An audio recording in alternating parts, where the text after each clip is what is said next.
बोलती पुस्तके. ज्यांना वाचनाचा नाद, त्यांना बोलती पुस्तके घाली साद. आमचं चॅनल सबस्क्राईब करा आणि सबस्क्राईब करायला इतरांनाही सांगा. नमस्कार श्रोते मित्र हो. बोलती पुस्तके सादर करीत आहे ज्येष्ठ लेखक ग वा बेहरे लिखित कादंबरी मेकअप, प्रकरण 4. माझ्या मनासारखे सर्व घडले. कॉलेजमध्ये जाण्यासाठी मेघना वडिलांच्या बरोबर निघाली आणि आपल्या वर्गात जाऊन पोहोचली. पहिला तास संपल्यावर माझी चिठ्ठी तिला मिळाली. वाचल्याबरोबर ती उत्कंठेने मला भेटायला गुपचूपपणे कॉलेज बाहेर आली. मी तिला स्टेशन समोरच्या इराण्याच्या हॉटेलमध्ये घेऊन गेलो. फॅमिली रूममध्ये गेल्याबरोबर मी तिला सारा माझा बेत सांगितला. ती हादरली. पण मला निश्चितपणे नोकरी मिळालेली आहे.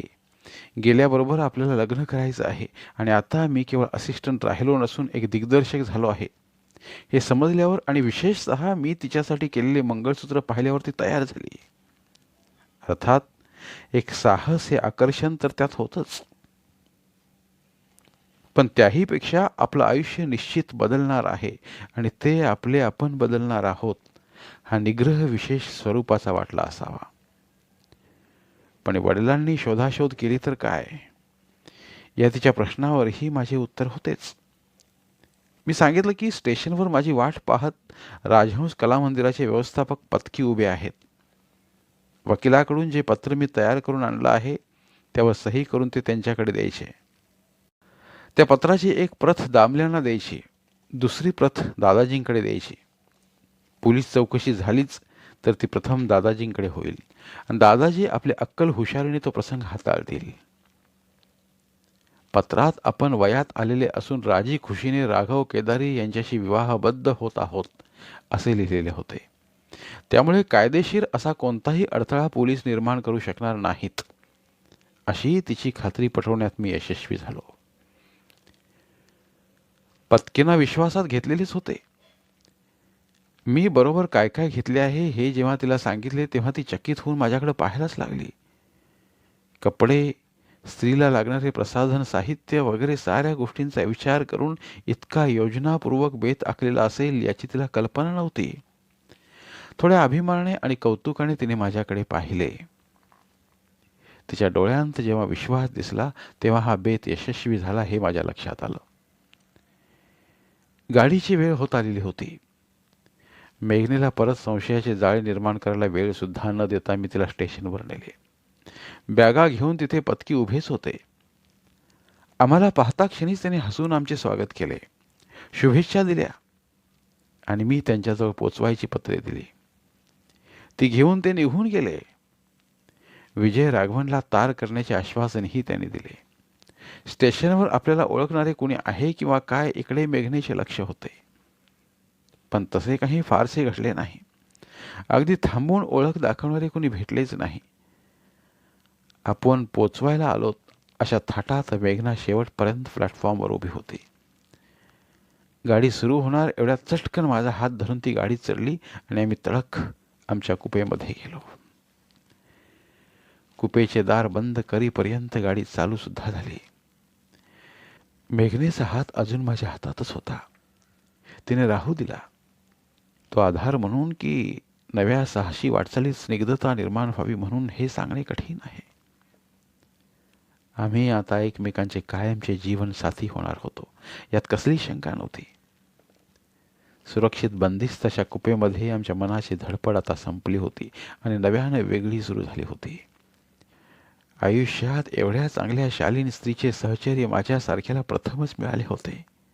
मेघना तर या घटनेमुळे हादरलीच होती, पण पुरुषासारखा पुरुष असून सुद्धा मी अगदी गोंधळून गेलो होतो. अशक्य ते घडलं नाही. मला तर खरं सुद्धा वाटत नाही.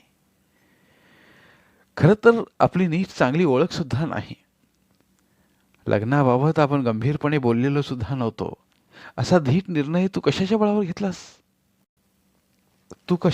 घेतलास? तुझ्या डोळ्यात मला विश्वास दिसला होता म्हणून आणि मलाही तुझा भरोसा वाटला म्हणून.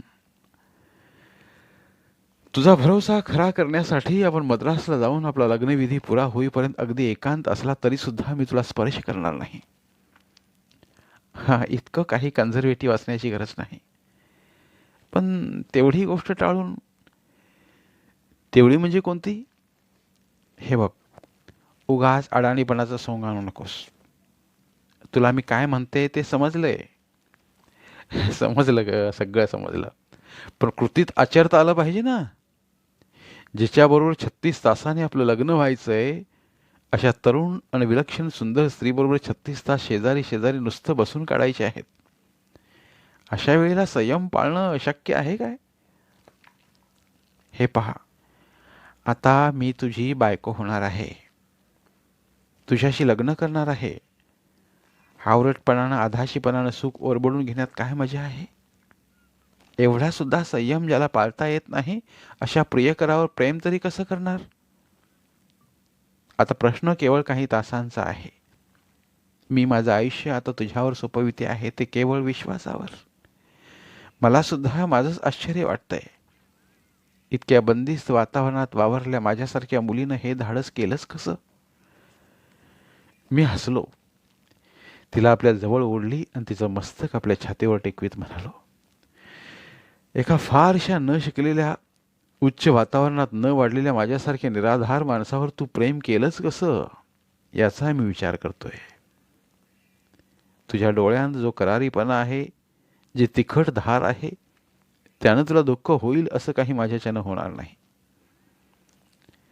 प्रथमच माझ्या लक्षात एक गोष्ट आली, ती म्हणजे यावेळेस तिने आपलं अंग चोरलं नव्हतं. उलट ती मला बिलगली होती. विश्वासाने विश्वास वाढतो, त्याप्रमाणे प्रेमाचा उभारा प्रेमही वाढवतो. मी तिचा चेहरा आपल्याकडे वळवला आणि तिच्या गालावर आपले गाल घासत एवढंच म्हणालो, तू मला आहेस आणि मी तुला आहे. यापेक्षा या घटकेला तरी मला काही नकोय. ठरल्याप्रमाणे मद्रासला निर्विघ्नपणे पोहोचलो आणि सशास्त्र लग्नविधी पार पाडला. विजय राघवन यांनीच कन्यादान केलं. लग्न होईपर्यंत आमचा मुक्काम विजय राघवन यांच्याच घरात होता.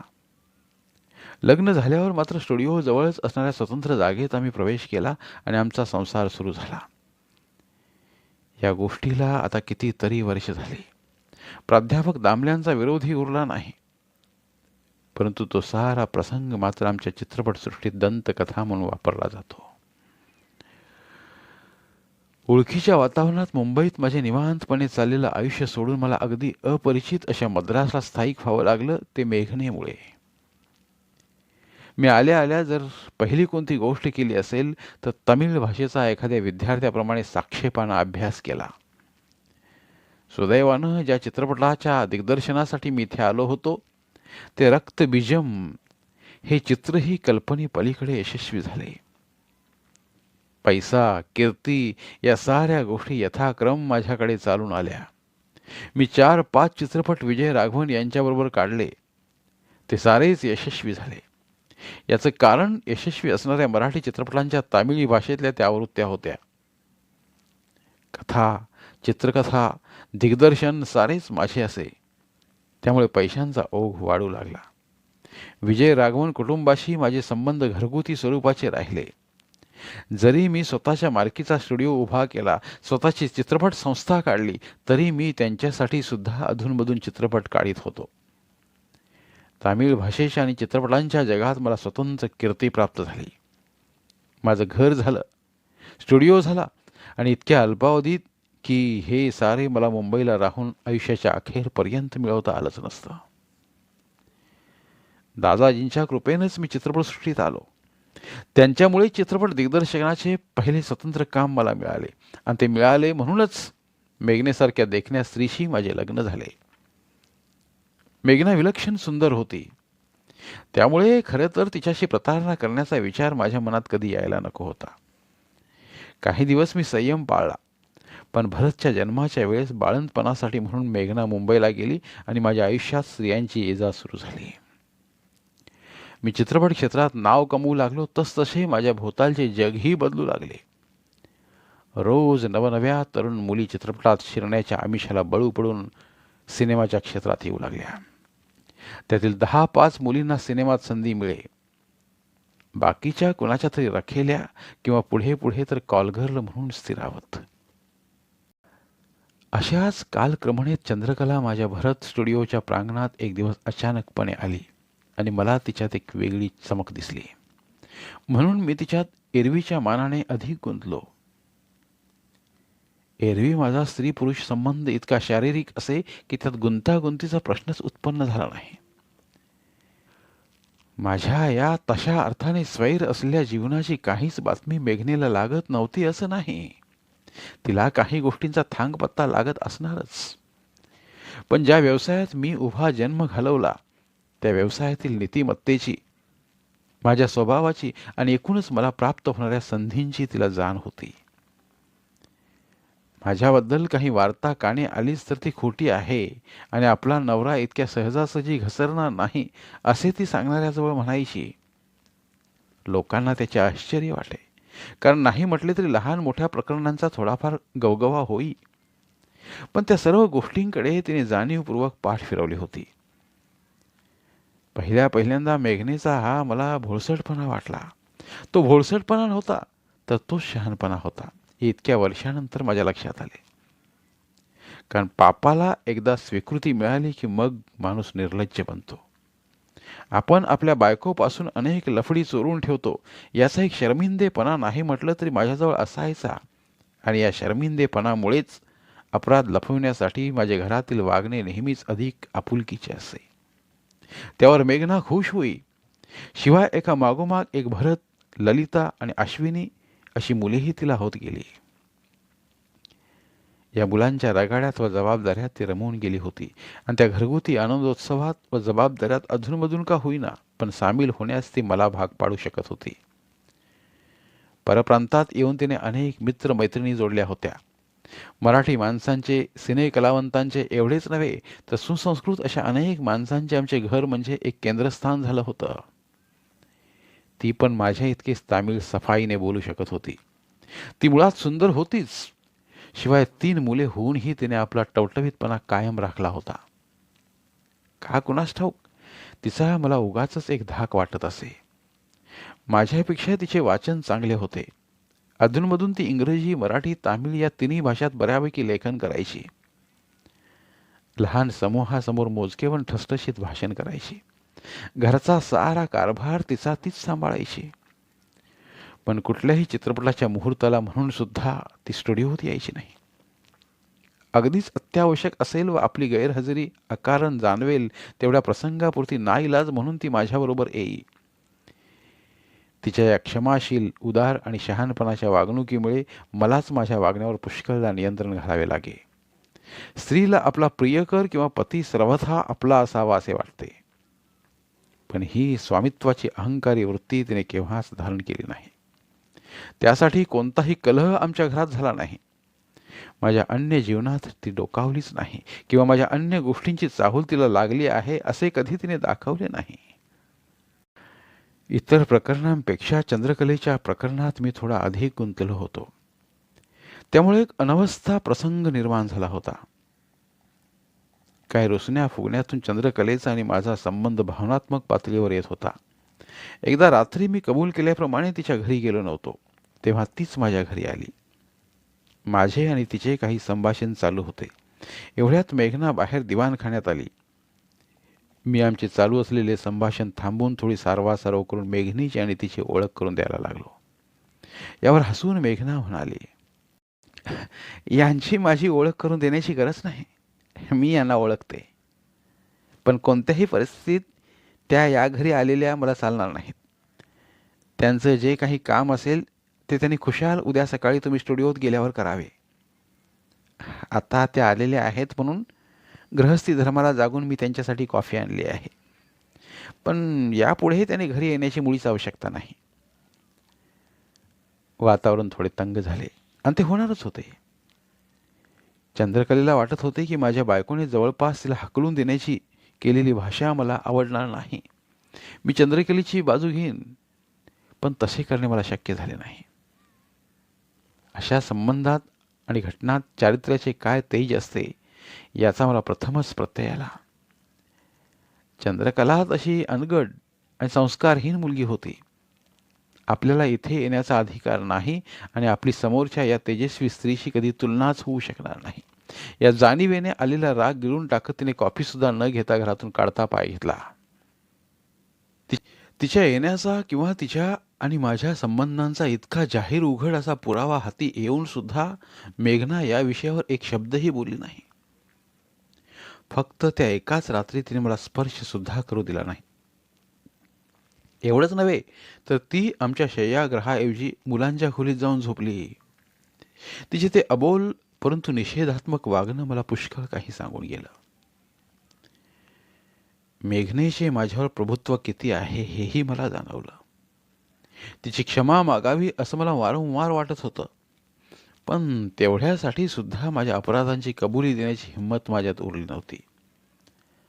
मी रात्र तळमळत काढली, पण सकाळी 6 वाजता नेहमीप्रमाणे कॉफीचा ट्रे घेऊन मेघना माझ्या खोलीत आली. तेव्हा रात्री जे काही घडलं त्याची पुसटशीही खूणसुद्धा तिच्या चेहऱ्यावर नव्हती. तिने तर तो विषय काढलाच नाही आणि मलाही काढू दिला नाही. जणू काही घडलंच नाही असं. नित्याप्रमाणे तिचा हसतमुख चेहरा. कुटुंबातील बारीक सारीक प्रश्नावर चर्चा झाली. तो रविवार होता. रविवार असला तरीही स्टुडिओमध्ये मी जात असे, शूटिंग नसले तरीही. पण आज तिने कुठेतरी आपण पिकनिकला जाऊया, मुलेही सारखी तुम्ही त्यांना पुरेसे भेटत नाही म्हणून कुरकुरतात, असे सांगून जवळ असलेल्या एका पिकनिक स्पॉटवर जाण्याचे ठरवले आणि लवकर तयार व्हायला सांगितले. माझ्या आंघोळीची तयारी करून ठेवून ती मुलांना तयार करण्यासाठी निघून गेली. तेव्हा मी अगदी अवाक झालो. वास्तविक चंद्रकलेची मी समजूत घालावयाची काल रात्री, निदान आता उठल्याबरोबर तरी गरज होती, पण माझा तो रस्ताही तिने बंद केला. एरवी रात्रीसारखे काही घडले नसते तर कामाची सबब सांगून मी चंद्रकलेकडे सहज जाऊ शकलो असतो. पण अपराधाच्या जाणीवेमुळे असेल किंवा मेघनेच्या विलक्षण व्यक्तिमत्वामुळे असेल, ते काही मी करू शकलो नाही. सबंध दिवसभर मेघनेच्या आणि मुलांच्या सहवासात मी होतो. मुले तर खुशीत होतीच, पण मेघना सुद्धा खुशीत होती. स्वामित्व लादण्यापेक्षा ते स्वीकारायला दुसऱ्याला अपखुशीने भाग पाडणाऱ्या मेघनेसारख्या स्त्रीचे कर्तृत्व हे माझ्या संसाराचे भूषण होते. साखळ्यांनी बांधून वनराजाला पिंजऱ्यात कोंडून ठेवण्यापेक्षा नजरेच्या इशाराने त्याला धाकात ठेवणे अधिक मनोबलाचे लक्षण आहे. तो दिवस अतिशय सुखात गेला. संध्याकाळी परतल्यावर मी स्टुडिओत फोन केला तेव्हा चंद्रकलेचा 10-20 वेळा फोन येऊन गेला हे मला समजले. मी बाहेर जायला निघालो तेव्हा मेघनेने कुठे जाता असा प्रश्नसुद्धा विचारला नाही. चंद्रकलेच्या आणि माझ्या संबंधांची खरे तर काल रात्रीच इतिश्री झाली होती. एखाद्या कसपटाप्रमाणे आपली झालेली हकालपट्टी चंद्रकलेसारखी स्त्री सहजासहजी विसरेल असे मला वाटले नव्हते. पण तिथेही मला आश्चर्याचा धक्का बसला. मी एका कलह प्रसंगाला तोंड द्यायच्या तयारीने तिथे गेलो. त्याऐवजी अपराधी वृत्तीने चंद्रकलेने माझे स्वागत केले. हे पाहून मी आश्चर्यचकित झालो. गेल्या गेल्याच तिने माझ्या गळ्यात पडून रडायला सुरुवात केली. आपण रात्री घरी यायला नको होतं, आपली चूक झाली असे ती स्पंदून स्पंदून पुन्हा पुन्हा सांगू लागली. काल रात्री तर राहोच, पण आज सबंध दिवस मी तिला भेटलो नाही याबद्दल चिडण्याऐवजी आज तरी मी आलो यामुळे तिला प्रेमाचा अगदी उमाळा दाटून आलेला होता. आजपर्यंत केवळ एक शरीर, मावसल सुंदर शरीर, या पलीकडे मी चंद्रकलेची कधी कदर केलेली नव्हती. शरीराव्यतिरिक्त अन्य काही भाषा आम्ही बोलतच नव्हतो. एक विलक्षण उत्तम कामोत्सव या पलीकडे तिच्याकडून माझी काही अपेक्षाही नव्हती. पण आज प्रथमच चंद्रकलेचे वेगळे रूप मला भेटले. अभिनेत्रीचा मुखवटा गळून पडला होता. एक प्राकृत स्त्रीरूप मी आज पाहत होतो. तिचं सगळं वागणं अंतर्बाह्य बदललेलं होतं. आज तिच्या ठाई मला एका स्त्रीचं आर्जवी समर्पण दिसलं. नम्र, लाघवी आणि पुरुषार्थाला समर्पणाने जिंकणारी एक नवी स्त्री मी तिच्या ठाई पाहिली. धन्यवाद. उर्वरित कादंबरी पुढील भागात.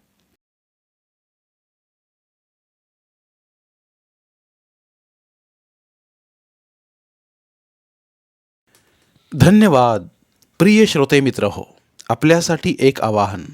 आमच्या चॅनलच्या प्लेलिस्ट विभागात तुमच्यासाठी शेकडो कादंबऱ्यांचे ऑडिओ बुक्स उपलब्ध आहेत. तिथे प्रत्येक कादंबरीचे सर्व भाग एकत्रित मिळतील. त्यामुळे सध्या सुरू असलेल्या क्रमशः कादंबरीच्या पुढील भागासाठी वाट पाहण्याची गरज नाही. तुमच्या वेळेनुसार तुम्ही संपूर्ण कादंबरी सलगपणे ऐकू शकतात आणि साहित्याचा आस्वाद घेऊ शकता. कृपया आमच्या चॅनलच्या होमपेजवर जाऊन प्लेलिस्ट चेक करा आणि तुमची आवडती कादंबरी निवडा. धन्यवाद.